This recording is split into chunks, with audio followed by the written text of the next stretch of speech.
This video features 10 of the most intense 911 calls ever recorded. Each call offers a raw glimpse into real emergencies. From panic and violence to moments of bravery and heartbreak, we start each case with the news story, followed by the original 911 recording. Some of the audio may be difficult to hear.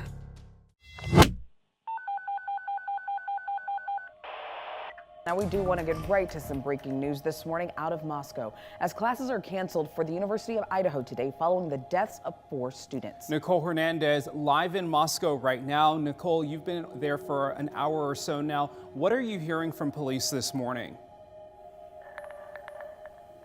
So, Tim Channing, what we know right now is that police do still have this house here blocked off with crime tape, investigating here. We have one person also kind of manning the scene, making sure nobody messes with the area. But what we know is yesterday, this house right here is where police found 4 bodies. And later that day, University of Idaho confirmed that they were U of I students there. So take a look at this breakdown here of the timeline that we have of how things happened. About 1 p.m., we heard reports of a homicide investigation near the college campus.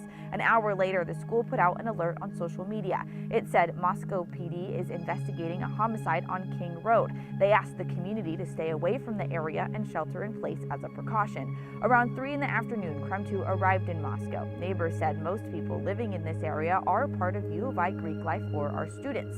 At around 5 in the evening, the Moscow Police Department confirmed they had found 4 people dead. But it wasn't until late that night that they confirmed the victims were students. The University of Idaho also said Moscow police do not think there's any active threat at the moment as they continue their investigation. And again, classes are canceled today for University of Idaho students. They will resume classes tomorrow. In Moscow, Nicole Hernandez, Crime 2 News.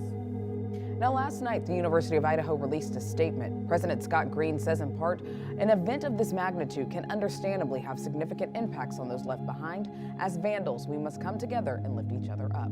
He also is letting students know that there are several support options available, including dropping